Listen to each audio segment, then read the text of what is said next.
Welcome to the Vine Resources Podcast Show with your host, David Lawrence. Welcome to another edition of the Vine Resources Podcast Show. Well, today I'm absolutely delighted to have with us James Heller. James is based over in San Diego in California. James, thanks very much for joining me. Hey, thanks for having me, David. James is the CEO and co-founder of Wrapify, a really interesting company. James, why don't you start with sharing with our listeners a little bit about what you do, what the company does, if that's all right?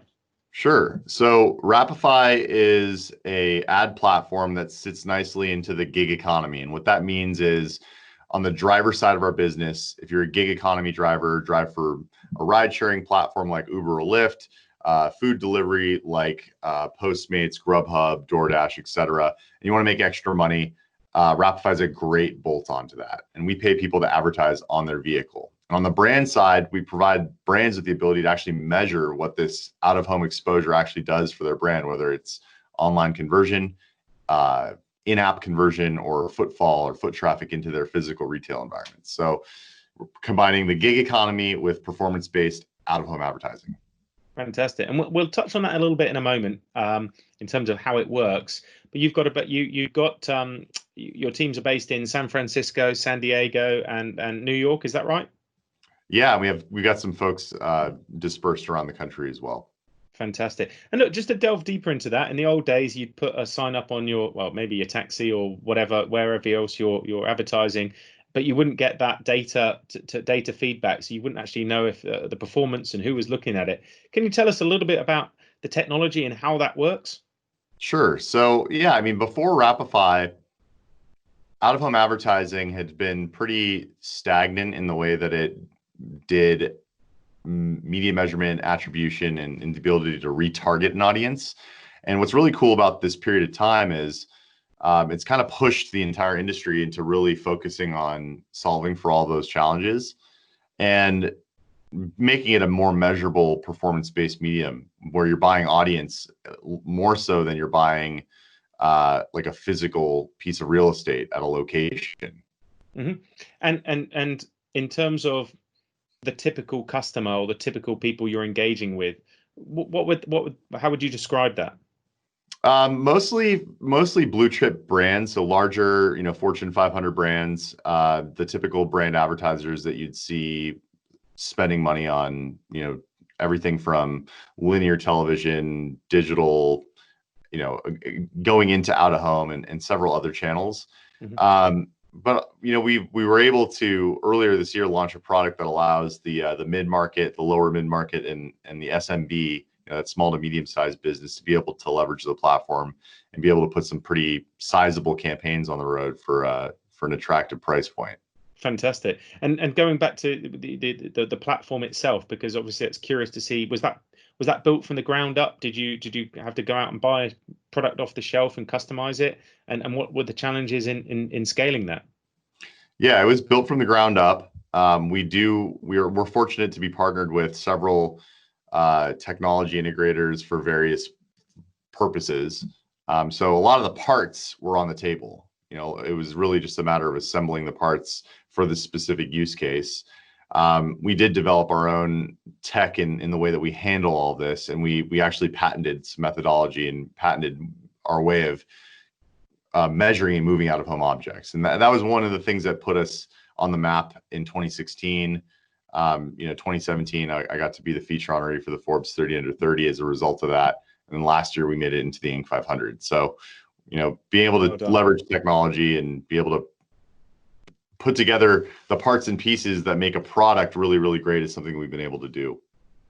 So just can you run for an example? If you're a small SME, for example, or an SME business, for example, how does it work from start to finish, and who might benefit from using it as opposed to spending their advertising dollars in a different way?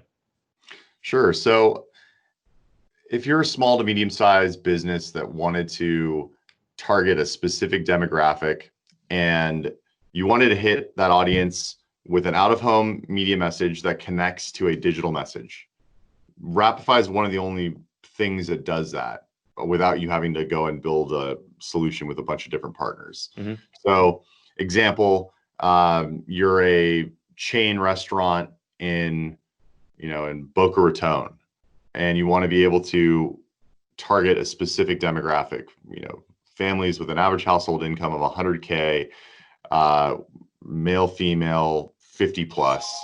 Our platform allows you to figure out where the highest density of that audience exists in Boca Raton, or if it's a national campaign in every single market that you want us to go live in nationally.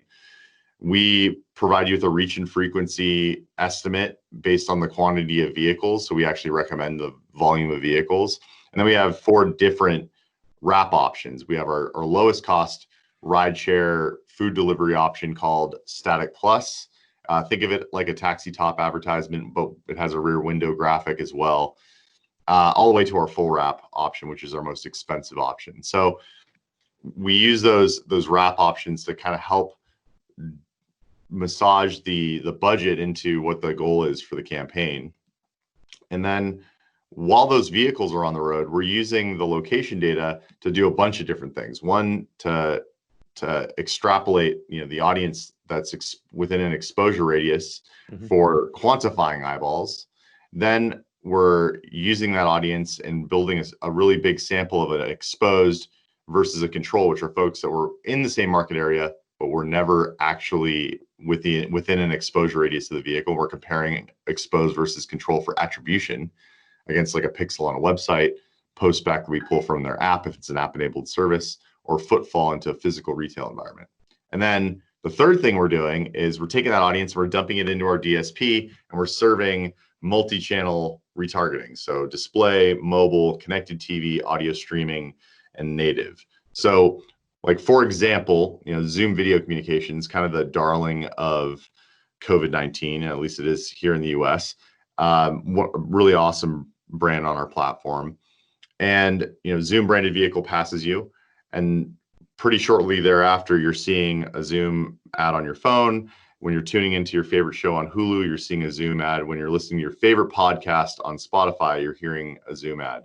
And all that was triggered by this really high recall out-of-home exposure that Wrapify created. And in fact, Nielsen actually called it out as being one of the highest recall things that moves in the out-of-home space, which is really cool because it was never measured as a subcategory of out-of-home.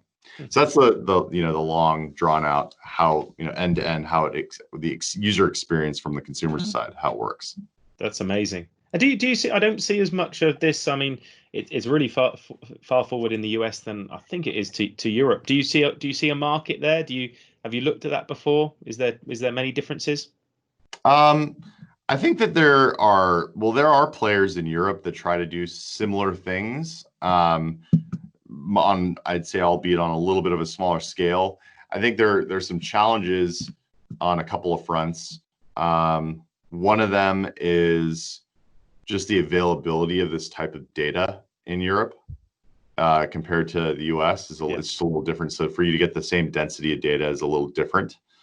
There are some privacy laws that exist there that don't exist here. So it doesn't make it not possible. It just there are more hurdles to doing it at scale in the UK. Got it. Which is one of the reasons why we're not there yet. So yeah. Tell us a little bit about the early days in the business. We'll come on to a post-COVID world in a minute, if that's all right. But tell us what that first 6 to 12 months was like. How did you make it happen? What was the challenges that you had to overcome? Well, how I made it happen, I don't know. I mean, it's pretty mind-blowing to think about it. We had a really amazing team. We still have a very amazing team, but it's evolved quite a bit since then. We were in the right place at the right time with the right parts on the table with the right folks assembling the parts. It was really a timing and being in the right place at the right time. I think creating your own luck. And then, in the beginning, it was about selling our ability to capture impression data for something that moves, which was like very new and novel, and still is kind of new and novel for the out-of-home industry. Out-of-home is kind of the subcategory of advertising that Wrapify kind of sits within. Sometimes depends on who you ask. Some people would consider us digital. Some people would consider us out-of-home. Some people would consider us a blend of both. I consider us a blend of both. And getting the first brand to sign up was extremely difficult because before this, wrapping vehicles was a novelty. It wasn't like a scalable, measurable ad medium. So we're still, almost 6 years into this, and we're still having to like unpack that and still having to educate people on, okay, Wrapify isn't a car wrapping company. We don't sell the allure or value of wrapping cars. It's simply how we deliver a really high recall audience. And what we do with that audience is what makes Wrapify really special. So it's a lot of education. Because people think they know. The people think they look at Wrapify and they go, oh yeah, you're a car wrapping company. And then we have to use a lot of data to back up, the claims and the things that we actually do deliver for brands. So we're now into July, believe it or not, in the year. Half of it's gone. We'll soon be at Christmas. Tell us, can you share with us what a typical day in the business has looked like for you, particularly over the last few months of these challenging times for some? Yeah. Well, I mean, I wish I could say these last few months were a cakewalk and we just continued on and did everything the same way we were doing it before and we were unaffected, but that just wouldn't be true. My daily routine, my personal daily routine has changed pretty dramatically. My monthly routine, if you will, has also changed dramatically. I was on the road 2 to 3 weeks out of the month before this, and I haven't been on a plane since February. Like, this is the longest period of time I haven't flown,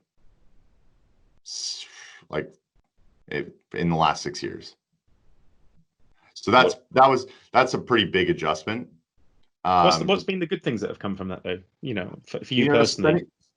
Spending a lot of time with my better half, more so than ever.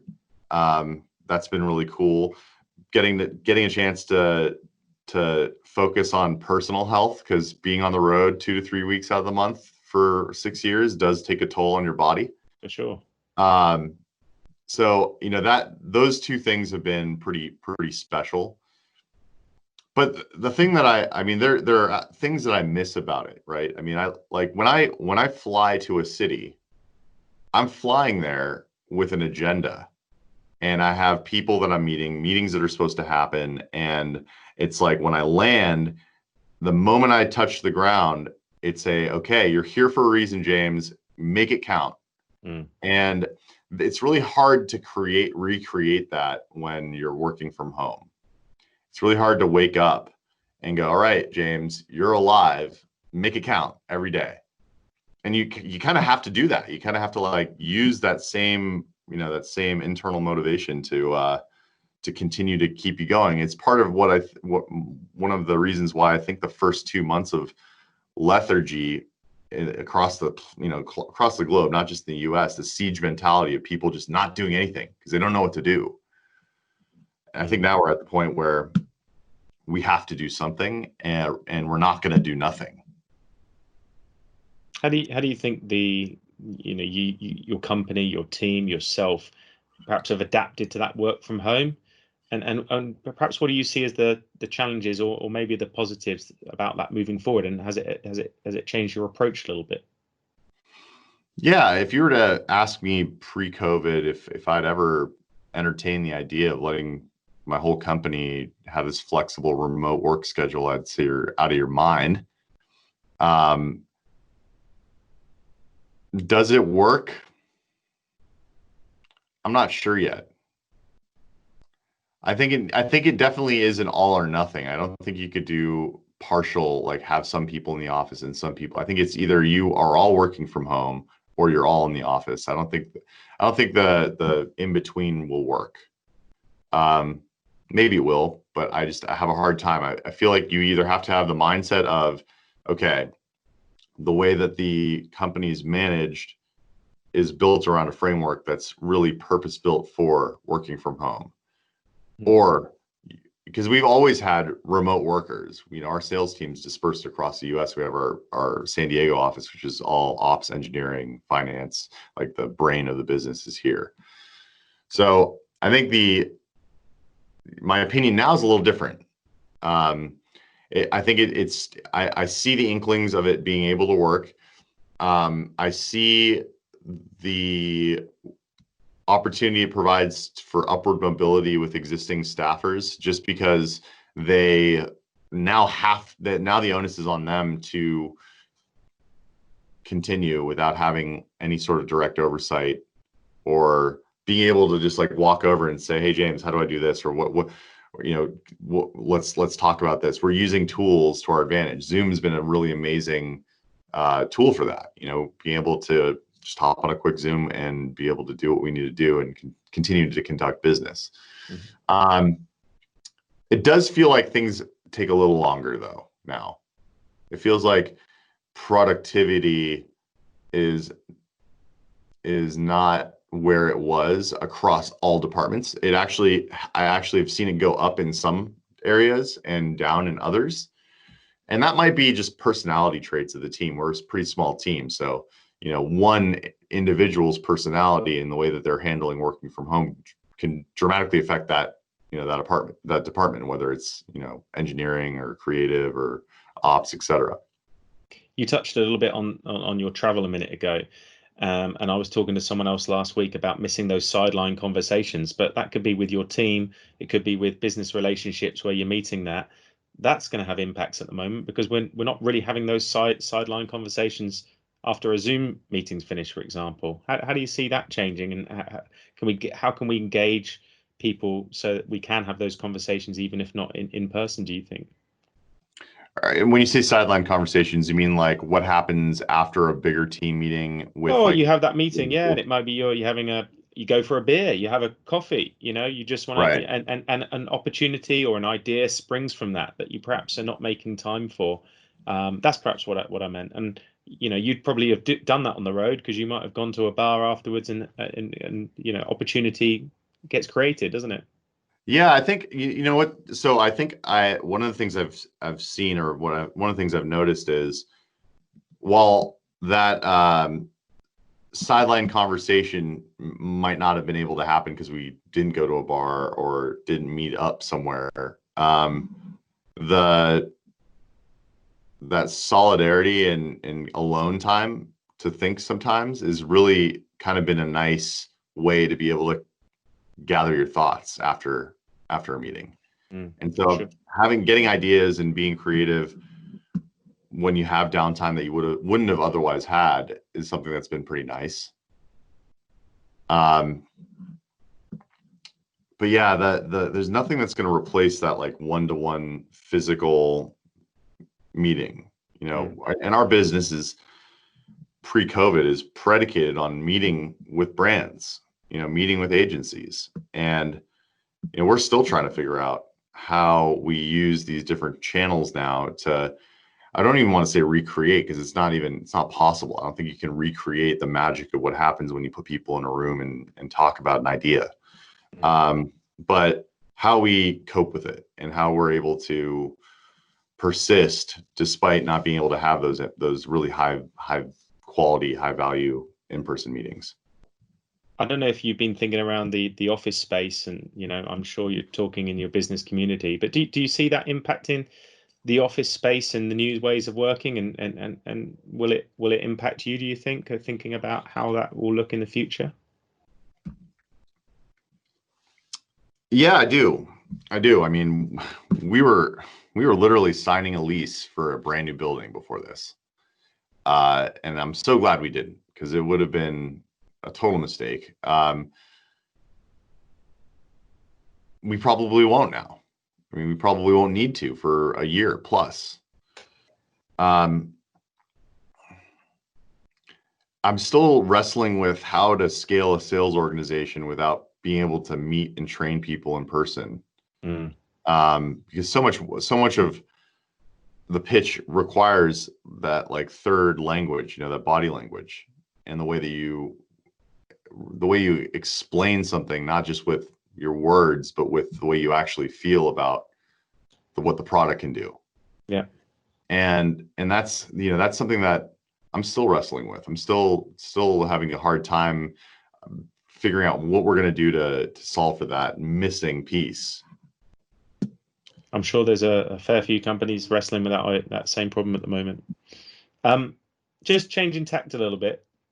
Is there, you've obviously worked incredibly hard to create the business to get to where it is today.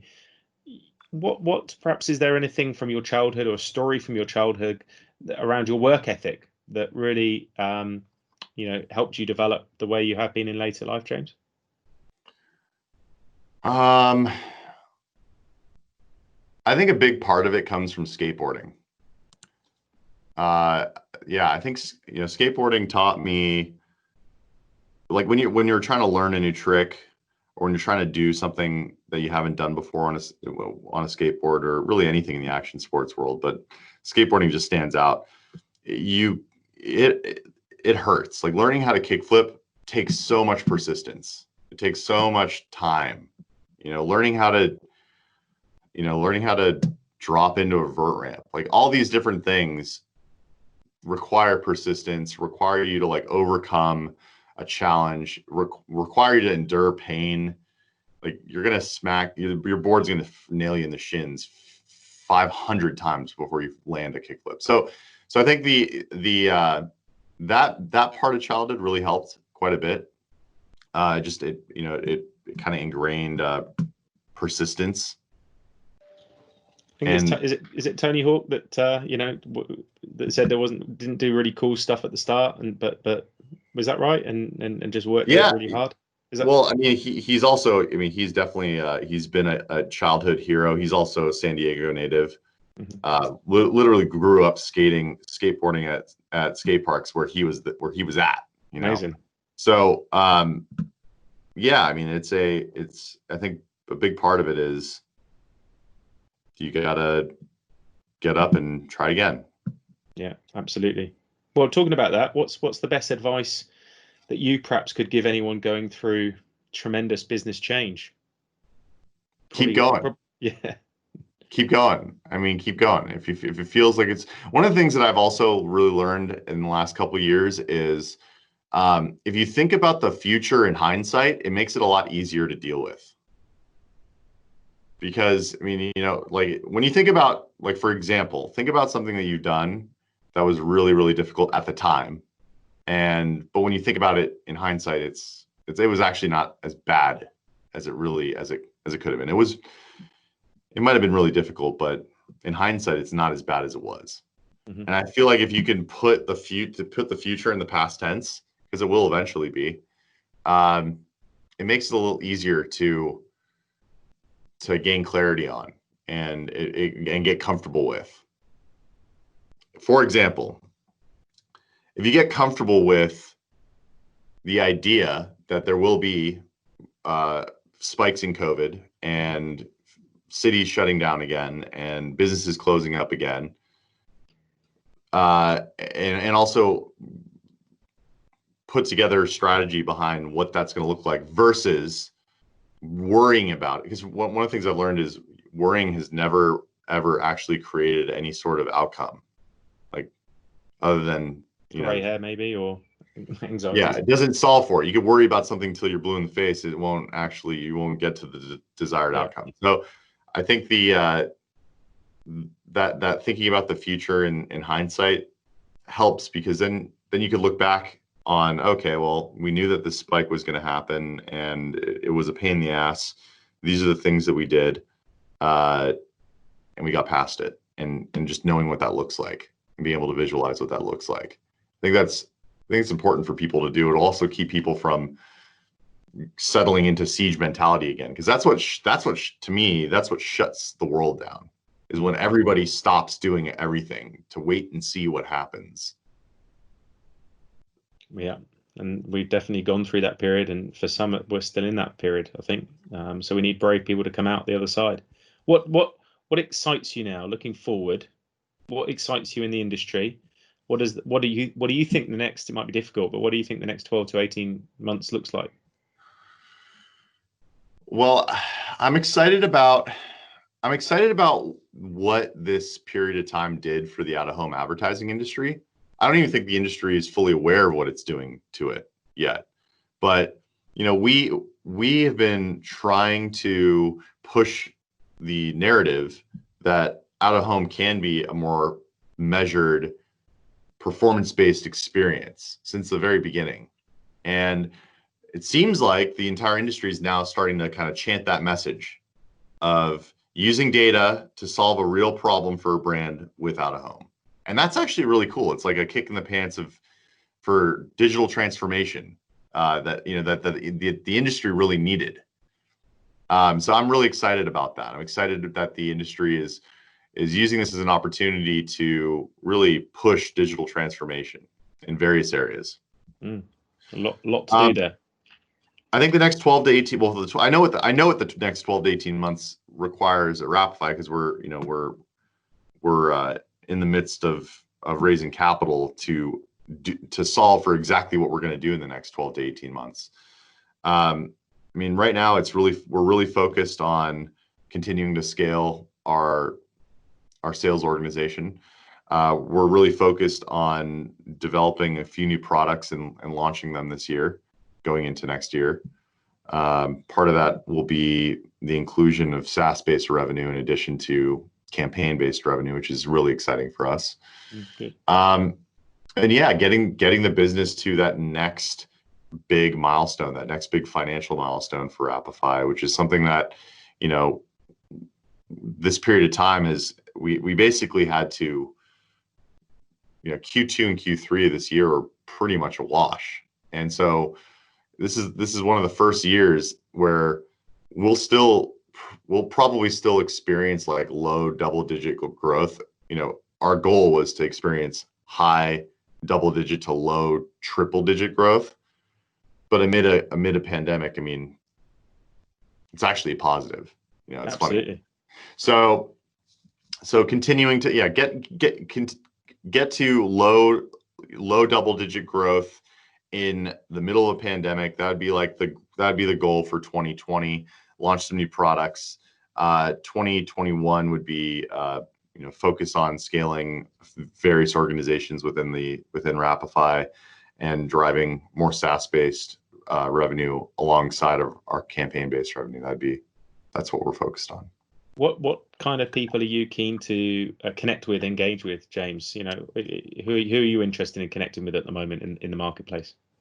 Yeah, we sell to brands. Brands are, and whether it's direct or through their agency, it's important that the brands understand and are educated on what Wrapify's platform is. So right now it's continuing to drive education on what Wrapify can do for a brand. Yeah, got it. Understood. If you were giving your 20-year-old self now one piece of advice looking back, what's the one thing that you'd say to yourself?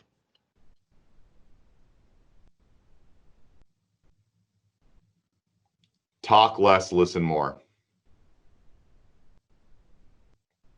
Great advice there. I could follow that a bit more often. I still need to work on it. Great advice. James, thank you so much for sharing that with us. Look, if people want to connect with you, and you shared being really open, and I'm really grateful for that. If people want to connect with you, find out more about the company, how can they do that? LinkedIn is really where I live, between 8 and 5, 7 days a week. So LinkedIn would be great. Otherwise, at James Heller on Twitter would be another great way to get a hold of me. Fantastic. If you connect with James and you heard the podcast, make sure you add a personal note when connecting with him. None of this laziness by just pressing the connect button. Show a bit of effort and say you heard him here. James, thanks so much. Good luck through the rest of the year, and I wish you all the best. Awesome. Thanks, David. We really hope you enjoyed the podcast today. If you want to listen to more exclusive tips and life lessons from our guest, go to the resources page at vineresources.com.